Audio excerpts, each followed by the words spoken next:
गए हुए हजारों वर्ष चले गए राम मंदिर और व्हाटएवर द फक इसमें। ये मंदिर में अगर आशीर्वाद होता तो राम के मंदिर में इतनी डकैती होगी, राम ने बचाया वो।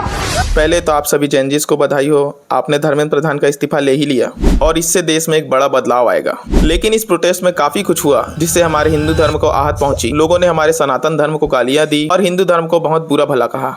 तो इस वीडियो में मैं आपको बताऊंगा क्या सोच है हमारे युवाओं की सनातन धर्म को लेकर।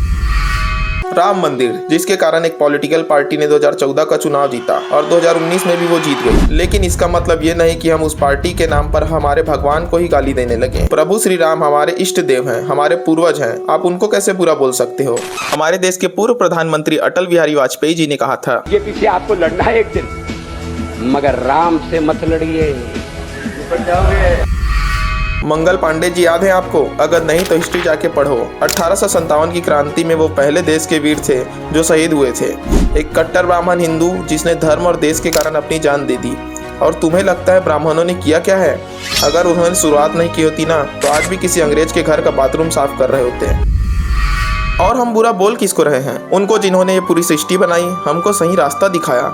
देश की संस्कृति का मूल आधार है वो, हमारा परिवार है वो। देश के बड़े बड़े लोग भगवान को मानते हैं, अपने धर्म पर भरोसा करते हैं, अपने भगवान पर विश्वास और अपनी मेहनत से आज वो देश के टॉप 1% में आते हैं। और हम क्या कर रहे हैं? कूल बनने के लिए उनको गालियां दे रहे हैं, क्योंकि हम तो उनकी बराबरी कर नहीं सकते हैं ना, तो बुरा ही बोल दो, कूल लगेंगे।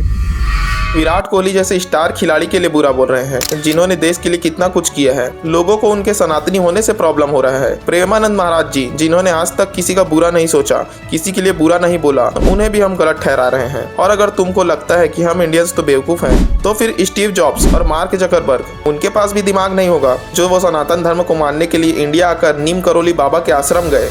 वही नीम करोली बाबा जिनको भगवान श्री हनुमान का रूप माना जाता है। और हनुमान जी सबसे बड़े भक्त हैं प्रभु श्री राम के, जिनको तुम प्रोटेस्ट में गालियां दे रहे थे।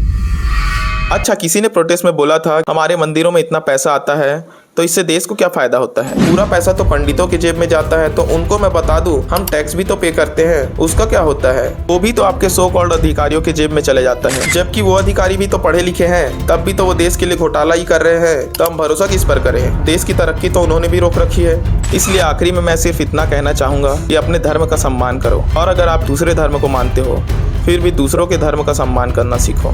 जय श्री राम।